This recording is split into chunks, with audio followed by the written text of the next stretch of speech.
നമസ്കാരം. ഇന്നത്തെ ക്ലാസ്സിലേക്ക് എല്ലാവർക്കും സ്വാഗതം. നമ്മൾ ചർച്ച ചെയ്യുന്ന യു പി എസിൻ്റെ ഫുൾ ഫോം ഓർത്ത് വെക്കണം. അത് ക്വസ്റ്റ്യനിലുണ്ട്. Uninterrupted power supply. ആ പേരിൽ തന്നെ ഉണ്ട് എന്താണെന്നുള്ളത്. പവർ സപ്ലൈ തടസ്സപ്പെടുത്താതെ നമുക്ക് പവർ സപ്ലൈ കിട്ടാൻ വേണ്ടിയുള്ള ഒന്നാണ് യു പി എസ്. അപ്പോൾ യു പി എസിൻ്റെ full form uninterrupted power supply എന്നുള്ളതാണ്. നമ്മൾ ചർച്ച ചെയ്യുന്ന കാര്യങ്ങൾ നോക്കാം. Objectives: first, explain basics of U P S. രണ്ടാമത്തത്, explain classification of U P S. അപ്പോൾ നമുക്ക് നോക്കാം basics of U P S അല്ലേ. യു പി എസ് നമുക്ക് എന്തിനാണ് ഉപയോഗിക്കുന്നത്? യു പി എസും അതുപോലെ തന്നെ ഇൻവെർട്ടറും രണ്ടാണ്. എന്താണ് അതിനുള്ള വ്യത്യാസം എന്നുള്ളത് നമ്മൾ ചർച്ച ചെയ്യുന്നുണ്ട്. യു പി എസ് എന്ന് പറഞ്ഞാൽ അൺഇൻറ്ററപ്റ്റഡ് പവർ സപ്ലൈ ആണ്. ഈ യു പി എസ് ഉപയോഗിക്കുന്നത് നമ്മളൊരു ഇൻഡിവിജ്വൽ കസ്റ്റമറിന് അല്ലെങ്കിൽ ഇൻഡിവിജ്വൽ ഗാഡ്ഗറ്റ്, കമ്പ്യൂട്ടറൊക്കെ പോലെ കുറച്ച് കമ്പ്യൂട്ടറുകൾക്ക് ഒക്കെയാണ് നമ്മൾ യു പി എസ് ഉപയോഗിക്കുന്നത്. എന്നാൽ ഇൻവെർട്ടർ ഒരു സപ്ലൈ സിസ്റ്റത്തിന് മൊത്തമായിട്ടാണ് നമ്മൾ ഉപയോഗിക്കുക. അപ്പോൾ യു പി എസിൻ്റെ ഫുൾ ഫോം എല്ലാവരും ഓർത്ത് വെക്കണം. അൺഇൻറ്ററപ്റ്റഡ് പവർ സപ്ലൈ എന്നാണ്. ഇതാണ് ഒരു സൊല്യൂഷൻ. ഒരു ഇൻഡിവിജ്വൽ കസ്റ്റമർ ഫേസ് ചെയ്യുന്ന പ്രോബ്ലം എന്താണ്? ഔട്ട്പുട്ടിൽ വോൾട്ടേജ് എപ്പോഴും ആവശ്യമുള്ള സ്ഥലത്ത് നമുക്ക് കിട്ടണമെങ്കിൽ യു പി എസ് ആണ് നമുക്കുള്ള സൊല്യൂഷൻ. ഈ എല്ലാ യു പി എസിലും നമ്മൾ കഴിഞ്ഞ ക്ലാസ്സിൽ പറഞ്ഞ ബാറ്ററി ചാർജർ, എല്ലാ യു പി എസിലും ഡിസൈനിലും അതിനുള്ളൊരു ബാറ്ററി ചാർജർ ഉണ്ടാവും. അതെന്തിനാണെന്ന് വെച്ചാൽ അതിലുള്ള ബാറ്ററി ഫുള്ളായിട്ട് ചാർജ് വെക്കണം. എപ്പോൾ സപ്ലൈ ഉള്ള സമയത്ത് ബാറ്ററി ചാർജ് ആക്കി വെക്കാനും വേണ്ടിയിട്ട് ബാറ്ററി ചാർജർ യു പി എസിൻ്റെ ഉള്ളിലുണ്ടാവും.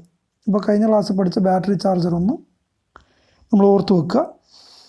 ഇനി എല്ലാ small U P S normally comes with sealed maintenance free.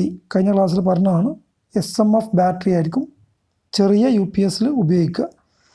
അതിൻ്റെ പവർ ബാക്കപ്പ് എന്ന് പറഞ്ഞാൽ 10 മുതൽ 15 മിനിറ്റ് വരെ ഉണ്ടാവുള്ളൂ. എന്നാൽ ബാക്കപ്പ് ടൈം എങ്ങനെ ഇൻക്രീസ് ചെയ്യാമെന്ന് കഴിഞ്ഞ ക്ലാസ്സിൽ നമ്മൾ പറഞ്ഞിരുന്നു അല്ലേ. അതിൻ്റെ കപ്പാസിറ്റി, ബാറ്ററിൻ്റെ കപ്പാസിറ്റി കൂട്ടിയാൽ നമുക്ക് എന്ത് ചെയ്യാം? ബാക്കപ്പ് ടൈപ്പ് കൂട്ടാം. അപ്പോൾ ചെറിയ യു പി എസ് ആണെങ്കിൽ എന്താണ്? സീൽഡ് മെയിൻ്റനൻസ് ഫ്രീ ബാറ്ററി ആയിരിക്കും. എന്നാൽ വലിയ യു പി എസ് ആണ് ട്യൂബുലാറോ അല്ലെങ്കിൽ ഓട്ടോമാറ്റീവ് ബാറ്ററി ആയിരിക്കും ഉപയോഗിക്കുക. മീഡിയം അല്ലെങ്കിൽ ലാർജ് യു പി എസ്. ഇനി യു പി എസിൻ്റെ ക്ലാസിഫിക്കേഷൻ എന്തൊക്കെയാണ് നോക്കാം. 2 തരത്തിലുള്ള യു പി എസ് ആണുള്ളത്. ഒന്നാമത്തതായിട്ട് ഓഫ്ലൈൻ യു പി എസും 2 ഓൺലൈൻ യു പി എസും. ഇത് ഓഫ്ലൈൻ യു പി എസും ഓൺലൈൻ യു പി എസും തമ്മിലുള്ള വ്യത്യാസം വളരെ ചുരുക്കത്തിൽ ഒന്ന് പറയുകയാണെങ്കിൽ, ഓഫ്ലൈൻ യു പി എസ് എന്ന് പറഞ്ഞാൽ സപ്ലൈ ഉള്ള സമയത്ത് നമുക്ക് KCB സപ്ലൈ ഉള്ള സമയത്ത് ആ KCB സപ്ലൈ ആയിരിക്കും നമ്മൾ ഔട്ട്പുട്ടിൽ കൊടുക്കുക. മെയിൻ സപ്ലൈ ആയിരിക്കും മെയിൻ സപ്ലൈ തന്നെ നേരിട്ട് ഔട്ട്പുട്ടിലേക്ക് കൊടുക്കും. എന്നാൽ സപ്ലൈ പോയി കഴിഞ്ഞാൽ നമ്മൾ ബാറ്ററി ആ സമയത്ത് തന്നെ മെയിൻ സപ്ലൈ ഉള്ളപ്പോൾ നമ്മൾ ബാറ്ററി ചാർജർ ഉപയോഗിച്ച് ബാറ്ററി ചാർജ് ചെയ്യുന്നുണ്ട്. മെയിൻ സപ്ലൈ എപ്പോൾ പോകണോ ആ സമയത്ത് എന്ത് ചെയ്യും? ഇൻവെർട്ടറിലൂടെ നമ്മൾ ഔട്ട്പുട്ടിലേക്ക് സപ്ലൈ കൊടുക്കുന്നതാണ് ഓഫ്ലൈൻ യു പി എസ്. എന്നാൽ ഓൺലൈൻ യു പി എസ് എന്ന് പറഞ്ഞാൽ എല്ലാ സമയത്തും നമ്മൾ ഇൻവെർട്ടർ വഴിയായിരിക്കും സപ്ലൈ കൊടുക്കുക. എന്ന് പറഞ്ഞാൽ ബാറ്ററി നമ്മൾ സപ്ലൈനെ നമ്മൾ റെക്ടിഫൈ ചെയ്തിട്ട് ബാറ്ററി ചാർജ് ആക്കും. എന്നിട്ട് ബാറ്ററിയിൽ നിന്നും ഇൻവെർട്ടർ വഴിയായിരിക്കും എപ്പോഴും സപ്ലൈ ഔട്ട്പുട്ടിലേക്ക് കൊടുക്കുക. അതാണ് ഓൺലൈൻ യു പി എസ്. പിന്നെ നമുക്കൊന്ന് നോക്കാം ഓഫ്ലൈൻ യു പി എസിനെ പറ്റി. ഓഫ്ലൈൻ യു പി എസ് അല്ലെങ്കിൽ stand by U P S എന്നാണ് അതിൻ്റെ പേര്. അപ്പോൾ ഞാൻ ഇപ്പോൾ പറഞ്ഞു ഓഫ്ലൈൻ യു പി എസിൽ the load is connected directly to the mains അല്ലേ. ലോഡ് ഡയറക്റ്റായിട്ട് മെയിൻ സപ്ലൈയിൽ കണക്ട് ഇടും. എപ്പോൾ? When the main supply is available. Main supply available ഉള്ള സമയത്തൊക്കെ ഡയറക്റ്റായിട്ട് നമ്മൾ ലോഡ് കണക്ട് ചെയ്യും. എന്നാൽ when working over voltage or under voltage conditions, നമ്മൾ ഒന്നുകിൽ ഓവർ വോൾട്ടേജ് വരെ അല്ലെങ്കിൽ അണ്ടർ വോൾട്ടേജ് വരെ അല്ലെങ്കിൽ വോൾട്ടേജ് പോവുകയോ ചെയ്യുന്ന സമയത്ത് എന്ത് ചെയ്യും? The offline U P S transfer the load to the inverter. Offline U P S എന്ത് ചെയ്യും? ലോഡിനെ ഇൻവെർട്ടറിലേക്ക് ട്രാൻസ്ഫർ ചെയ്യും. ഇതാണ് ഓഫ്ലൈൻ യു പി എസ്. ഇനി when the line is present, ആ സമയം നമ്മൾ ആദ്യം പറഞ്ഞു എന്താണ്? ലോഡ് മെയിൻ സപ്ലൈ അവൈലബിൾ ആണ് സമയത്ത് എന്ത് ചെയ്യും? ലോഡ് ഡയറക്റ്റായിട്ട് കണക്ട് ചെയ്തു. ആ ഡയറക്റ്റായി കണക്ട് ചെയ്യുന്ന സമയത്ത് തന്നെ എന്ത് ചെയ്യും? നമ്മൾ battery charger charges the battery and the inverter may either B shut. ആ സമയത്ത് എന്ത് ചെയ്യും? നമ്മൾ മെയിൻ സപ്ലൈ ഉള്ള സമയത്ത് ബാറ്ററി ചാർജർ ബാറ്ററി അങ്ങനെ ചാർജ് ചെയ്ത് വെക്കും. ആ സമയത്ത് ഇൻവെർട്ടർ എന്തായിരിക്കും ഷട്ട് ഡൗണോ അല്ലെങ്കിൽ ഐഡിയലായിട്ട് ഇങ്ങനെ കിടക്കുകയായിരിക്കും. പിന്നെ എന്താണ് സപ്ലൈ പോവുകയോ അല്ലെങ്കിൽ വോൾട്ടേജ് പിന്നെ കുറയുകയോ കൂടുകയോ ഒക്കെ ചെയ്താൽ ആ സമയത്ത് എന്ത് ചെയ്യും യു പി എസ് ലോഡിനെ ഇൻവെർട്ടറിലേക്ക് ട്രാൻസ്ഫർ ചെയ്യും. ഇതാണ് ഓഫ്ലൈൻ യു പി എസിൻ്റെ. ഇനി എന്താണ് offline U P S there is a load transfer involved every time. ആണ് ഈ ഓഫ്ലൈൻ യു പി എൻ്റെ ഒരു പ്രശ്നം ഇതാണ്. എല്ലാ സമയത്തും നമ്മൾക്ക് സപ്ലൈ പോയി ഇടയ്ക്കിടയ്ക്ക് പോണ സമയത്തൊക്കെ എന്ത് ചെയ്യും ലോഡ് ട്രാൻസ്ഫർ ചെയ്തുകൊണ്ട് ഇരിക്കും. അതുകൊണ്ട് തന്നെ എന്ത് ചെയ്യും കുറച്ച് സമയം ഈ മെയിൻ സപ്ലൈ ഇതിലേക്ക് ലോഡിലേക്ക് എത്തുന്ന സപ്ലൈക്ക് തടസ്സങ്ങളുണ്ടാവും. അപ്പോൾ ഈ ട്രാൻസ്ഫർ എന്താണ് ലോഡ് ട്രാൻസ്ഫർ ഇല്ല ലോഡ് ഇങ്ങനെ മെയിൻ സപ്ലൈയിലേക്കും അതുപോലെ തന്നെ ഇൻവെർട്ടറിലേക്കും അങ്ങനെ ട്രാൻസ്ഫർ ചെയ്യുന്നത് എന്ത് ചെയ്യും ഈ ചേഞ്ച് ഓവറിലേക്കും അതേപോലെ തന്നെ സ്റ്റാറ്റിക് ട്രാൻസ്ഫർ സ്വിച്ചിനൊക്കെ അഫക്റ്റ് ചെയ്യും. ഇതുകൊണ്ടുള്ള കുഴപ്പം എന്താണ് കുറച്ച് സമയത്ത് എന്ത് ചെയ്യും ഈ ലോഡിലേക്ക് എന്ത് ചെയ്യും നമുക്ക് വോൾട്ടേജ് എത്താത്ത വളരെ ഒരു മില്ലി സെക്കൻഡ് സമയങ്ങൾ എന്ത് ചെയ്യും ലോഡിലേക്ക് വോൾട്ടേജ് എത്താത്തൊരു സമയം കുറച്ച് സമയം ബ്രീഫ് പീരിയഡ് ഉണ്ടാവും. അത് ഈ നമ്മളിപ്പോൾ ലോഡായിട്ട് നമ്മൾ കൊടുത്തത് if the load is a computer നമ്മൾ കൊടുത്തത് എന്താണ് ഒരു കമ്പ്യൂട്ടർ ആണെങ്കിൽ അതിൻ്റെ transfer time is more than 5 milli സെക്കൻഡിലും കൂടുതലാണെങ്കിൽ നമ്മുടെ ഓഫ്ലൈൻ യു പി എസിൻ്റെ ട്രാൻസ്ഫർ സമയം 5 മില്ലി സെക്കൻഡിലും കൂടുതലാണെങ്കിൽ നമ്മൾ ഉപയോഗിക്കുന്നത് കമ്പ്യൂട്ടറുമാണെങ്കിൽ then there is a chance that the computer will reboot. എന്ത് ചെയ്യും കമ്പ്യൂട്ടർ റീബൂട്ട് ചെയ്യാനും അതിലുള്ള ഫയലുകൾ നഷ്ടപ്പെടാനും നമുക്ക് കാരണമാകും. അപ്പോൾ ഈ ഓഫ്ലൈൻ യു പി എസ് നമുക്ക് എന്താണ് ഈ കമ്പ്യൂട്ടറുകളൊന്നും ഉള്ള സ്ഥലത്ത് നമുക്ക് കൊടുക്കുന്നതിന് ബുദ്ധിമുട്ടുണ്ട്. അതിൻ്റെ ബ്ലോക്ക് ഡയഗ്രം ഒന്ന് നോക്കുക. ഇത് ഫുള്ളായിട്ട് നമ്മൾ പറയുന്നില്ല. എന്താണ് നമ്മൾ ഇവിടെ മെയിൻ സപ്ലൈ കൊടുത്തു അല്ലേ. മെയിൻ സപ്ലൈ എന്താണ് നമ്മൾ പറഞ്ഞു നേരെ ഔട്ട്പുട്ടിലേക്കായിരിക്കും എന്തുണ്ട് മെയിൻ സപ്ലൈ ഉള്ള സമയത്തൊക്കെ നേരെ ഔട്ട്പുട്ടിലേക്കായിരിക്കും കൊടുക്കുക. അതേ സമയത്ത് തന്നെ ഇവിടെ ഒരു ചാർജറുണ്ട് പിന്നെ ബാറ്ററി ചാർജറുണ്ട്. ആ ബാറ്ററി ചാർജർ വഴി ബാറ്ററി ചാർജ് ചെയ്യുന്നുണ്ടാവും. ഇനി എന്താണ് എന്തെങ്കിലും ഒരു കാരണവശാൽ എന്ത് ചെയ്തു സപ്ലൈ പോയി അല്ലെങ്കിൽ സപ്ലൈ ഹൈ ആയി അല്ലെങ്കിൽ ലോ ആയി ആ സമയത്ത് ഇവിടെ ചേഞ്ച് ഓവർ സർക്യൂട്ട് ഉണ്ട്. ആ ചേഞ്ച് ഓവർ ചെയ്തിട്ട് എന്ത് ചെയ്യും സപ്ലൈ പോയാൽ ഇതുവഴി ഇവിടെ ബാറ്ററി എന്ത് ചെയ്യും ഇൻവെർട്ടർ ഇവിടെ ഉണ്ട്. ഇൻവെർട്ടർ വഴി എന്ത് ചെയ്യും നമുക്ക് ഔട്ട്പുട്ടിലേക്ക് ഇൻവെർട്ടർ വഴിയായിരിക്കും ഔട്ട്പുട്ടിലേക്ക് കൊടുക്കുക. അതിനിടയ്ക്ക് ഇവിടെ ഉള്ള സാധനങ്ങൾ എന്തൊക്കെ നോക്കാം. ഇവിടെ എന്താണ് മെയിൻ ഇൻപുട്ടാണ് അല്ലേ. ഇൻപുട്ട് നമ്മൾ കൊടുക്കാൽ പിന്നെ ഇതിലൂടെ കേട്ടെന്താണ് ചേഞ്ച് ഓവർ സർക്യൂട്ട് ഉണ്ട് ഇവിടെ. പിന്നെ വോൾട്ടേജ് റെഗുലേറ്റർ സർക്യൂട്ട് എന്താണ് automatic voltage regulator circuit output എപ്പോഴും പിന്നെ കറക്റ്റായിട്ട് നിൽക്കാനും വേണ്ടി ഓട്ടോമാറ്റിക് വോൾട്ടേജ് റെഗുലേറ്റർ സർക്യൂട്ട്. ഇനി ഇത് നോക്കുക. ഓഫ്ലൈൻ യു പി എസിൽ load is connected directly to the main when the main supply is available. Main supply available ആണെങ്കിൽ ഇതുവഴി ലോഡ് നേരിട്ട് കണക്ട് ചെയ്യും.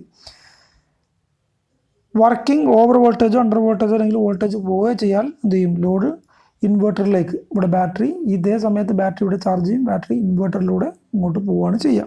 ഇതാണ് അതിൻ്റെ സിമ്പിളായിട്ടുള്ള പിന്നെ വർക്കിംഗ്. ഇനി അതിൻ്റെ അഡ്വാൻറ്റേജ് ഓഫ്ലൈൻ യു പി എസിൻ്റെ അഡ്വാൻറ്റേജ് എന്താണെന്ന് നോക്കാം. ഹൈ എഫിഷ്യൻസിയാണ്. അതുപോലെ തന്നെ സ്മാൾ സൈസ് ചെറിയ സൈസായിരിക്കും. പിന്നെ ലോ കോസ്റ്റ് വളരെ പൈസ കുറവായിരിക്കും ഓഫ്ലൈൻ യു പി എസിന്. ഇനി അതിൻ്റെ ഡിസ്അഡ്വാൻറ്റേജ് നോക്കാം. ഒന്നാണ് there can be change over complaint in offline U P S. Change over complaint ഉണ്ടാവാനുള്ള സാധ്യത ഉണ്ട്. അതുപോലെ തന്നെ പിന്നെ ചില സമയത്ത് ചേഞ്ച് ഓവർ സമയത്ത് കമ്പ്യൂട്ടറൊക്കെ ആണെങ്കിലും reboot which causes loss of files നഷ്ടപ്പെടാനുള്ള സാധ്യതയുണ്ട്. വേറെ ഡിസ്അഡ്വാൻറ്റേജ് എന്ന് പറഞ്ഞാൽ output voltage will be varying one. Output voltage എന്തല്ല കോൺസ്റ്റൻ്റ് ആയിട്ട് കിട്ടാൻ നമുക്ക് പ്രയാസമുണ്ട്. 200 മുതൽ 240 വോൾട്ടിൻ്റെ ഇടയിൽ വാരി ചെയ്തിട്ടായിരിക്കും നമുക്ക് കിട്ടുക. ഇതാണ് ഓഫ്ലൈൻ യു പി എസ്. അപ്പോൾ ഓഫ്ലൈൻ യു പി എസിൽ സപ്ലൈ ഉണ്ടാവുന്ന സമയത്ത് എന്ത് ചെയ്യും നേരിട്ട് ലോഡിലേക്ക് കൊടുക്കും. സപ്ലൈയിലായിരിക്കും ലോഡ് വർക്ക് ചെയ്യുക. മെയിൻ സപ്ലൈയിൽ തന്നെയായിരിക്കും ലോഡ് വർക്ക് ചെയ്യുക.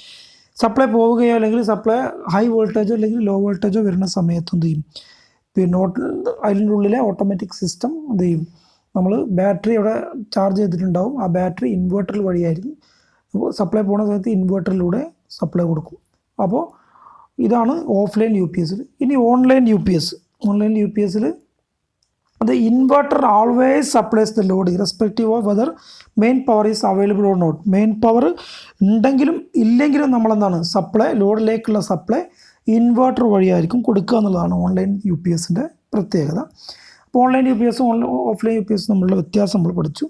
ഇനി എന്താണ് load is always left connected to inverter and hence there is no transfer process involve.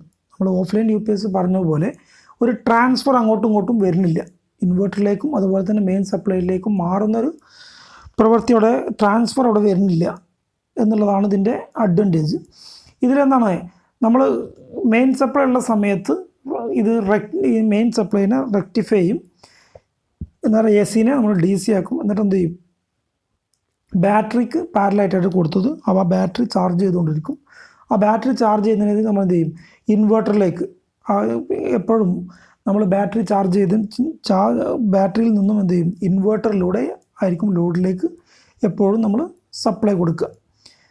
അപ്പോൾ ഇതിൻ്റെ ബ്ലോക്ക് ഡയഗ്രാം നോക്കാം. എന്താണ്, ഇവിടെ മെയിൻ സപ്ലൈ ആണ്. അതിലെന്ത് ചെയ്യും, നമ്മൾ പിന്നെ ഇൻവേർട്ട് ചെയ്യണം. ഇൻവേർട്ട് ചെയ്തിട്ട് ഈ ബാറ്ററി ചാർജ് ചെയ്യണം. അതിനെന്ത് ചെയ്യും, സ്റ്റെപ്പ് ഡൗൺ ട്രാൻസ്ഫോമർ വേണം. ആ സ്റ്റെപ്പ് ഡൗൺ ട്രാൻസ്ഫോമർ പിന്നെ സ്റ്റെപ്പ് ഡൗൺ ട്രാൻസ്ഫോമറിൽ നിന്നും അത് നമ്മൾ കൺവേർട്ട് ചെയ്യാൻ എന്താണ് AC DC ആക്കാനും വേണ്ടി ഇവിടെ എന്ത് ചെയ്തിട്ട് ഫേസ് കൺട്രോൾ SCR ആണ് ഇവിടെ ഉപയോഗിച്ചത്. സിലിക്കൺ കൺട്രോൾ റെക്ടിഫയർ ആണ് ഇവിടെ ഉപയോഗിച്ചത്. ആ സിലിക്കൺ കൺട്രോൾ റെക്ടിഫയർ ഉപയോഗിച്ചിട്ട് AC DC ആക്കണം. എന്നിട്ട് എന്ത് ചെയ്യും, ഇവിടെ അതിനെ ഫിൽട്ടർ ചെയ്തിട്ട് DC റെഗുലേഷൻ കൊടുത്തിട്ട് ഇവിടെ ചാർജിങ് ഒരു ബാറ്ററി ചാർജർ ഉണ്ടാവും. അത് ഉപയോഗിച്ച് ബാറ്ററി ചാർജ് ചെയ്യും.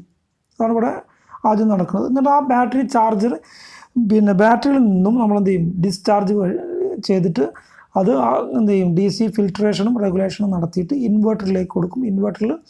ആ ഇൻവെർട്ടറിൽ നിന്നും ആ DCയെ AC ആക്കും. AC ആക്കിയിട്ട് സ്റ്റെപ്പ് അപ്പ് ചെയ്യും. സ്റ്റെപ്പ് അപ്പ് ചെയ്തിട്ട് എന്ത് ചെയ്യും, നമ്മൾ ഫിൽട്ടർ ചെയ്ത AC ഔട്ട്പുട്ടിലേക്ക് കിട്ടും. ഇതാണ് ഇതിൻ്റെ പ്രവർത്തനം. എന്ന് പറഞ്ഞാൽ എപ്പോഴും നമ്മൾ ഈ വഴി മാത്രം, എന്ന് പറഞ്ഞാൽ നേരിട്ട് മെയിൻ സപ്ലൈ ലോഡിലേക്ക് കൊടുക്കണില്ല. എപ്പോഴും എന്താണ്, ഈ ബാറ്ററി ചാർജ് ചെയ്യുന്ന ഇൻവെർട്ടർ വഴിയാണ് ഔട്ട്പുട്ടിലേക്ക് കൊടുക്കണം എന്നുള്ളതാണ് ഓൺലൈൻ UPSൻ്റെ പ്രത്യേകത. ഇനി അതിൽ ഒന്ന് പറയുകയാണ്, ഇൻ ദി ബ്ലോക്ക് ഡയഗ്രത്തിൽ മെയിൻ ഇൻപുട്ട് ഈ സ്റ്റെപ്പ് ഡൗൺ അല്ലേ, നമ്മൾ പറഞ്ഞു step down lower level and apply to a thyristor based phase control. നമ്മൾ SCR തൈരിസ്റ്റർ എന്നും പേര് പറയും എന്ന് നമ്മൾ പഠിച്ചിട്ടുണ്ട്. അപ്പോൾ ഈ thyristor based phase control AC to DC കൺവേർട്ടറിലേക്ക് റെക്ടിഫയറിലേക്ക് നമ്മൾ കൊടുക്കും. അതിൽ ഇനി നോക്കുക, ഈ PWM എന്നുള്ളതിൻ്റെ ഒരു ഫുൾ ഫോം ഇത് നിങ്ങളുടെ ക്വസ്റ്റ്യനിലുണ്ട്. പൾസ് വിഡ്ത്ത് മോഡുലേഷൻ എന്നാണ് പിന്നെ അതിൻ്റെ ഫുൾ ഫോം. അപ്പോൾ ഈ പൾസ് വിഡ്ത്ത് മോഡുലേഷൻ ഇൻവെർട്ടറിൽ usually employees pulse width modulation എന്നുള്ളൊരു പിന്നെ ഇത് ഉപയോഗിച്ചിട്ടാണ് പൾസ് വിഡ്ത്ത് ഇൻവെർട്ടർ വർക്ക് ചെയ്യുന്നത്. അത് എന്താണ്, ട്രയാങ്കുലർ അല്ലെങ്കിൽ സ്ക്വയർ വേവ് ബാറ്ററി മോഡിൽ വർക്ക് ചെയ്യുന്ന സമയത്ത് എന്താണ്, സ്ക്വയർ വേവ് അല്ലെങ്കിൽ ട്രയാങ്കുലർ വേവിൽ വർക്ക് ചെയ്യാനും വേണ്ടി പൾസ് വിഡ്ത്ത് മോഡുലേഷൻ ആ PWM എന്നുള്ളതിൻ്റെ ഫുൾ ഫോം ഓർത്ത് വെക്കുക.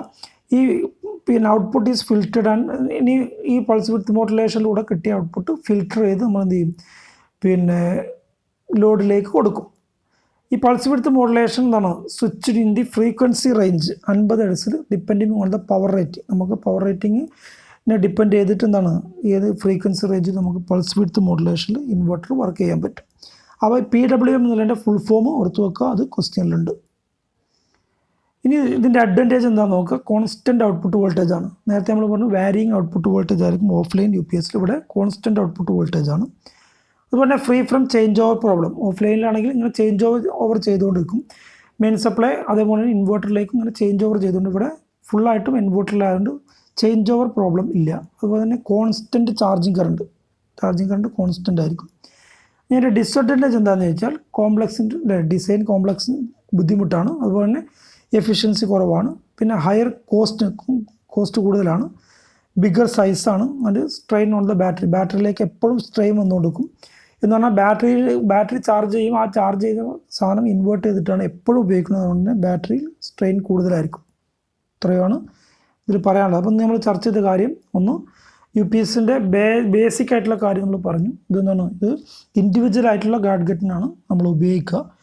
പിന്നെ അതുപോലെ തന്നെ ക്ലാസിഫിക്കേഷൻ, UPSൻ്റെ ക്ലാസിഫിക്കേഷൻ ഓൺലൈൻ UPSും ഓഫ്ലൈൻ UPSനെ കുറിച്ച് നമ്മൾ പറഞ്ഞു. ഇനി അടുത്ത ക്ലാസ് നമ്മൾ ഇൻവെർട്ടറിനെ കുറിച്ചാണ് ക്ലാസ് ഉണ്ടാവുക. അപ്പോൾ എല്ലാവരും ഇത് കേട്ട് മനസ്സിലാക്കുക. എല്ലാവർക്കും നന്ദി.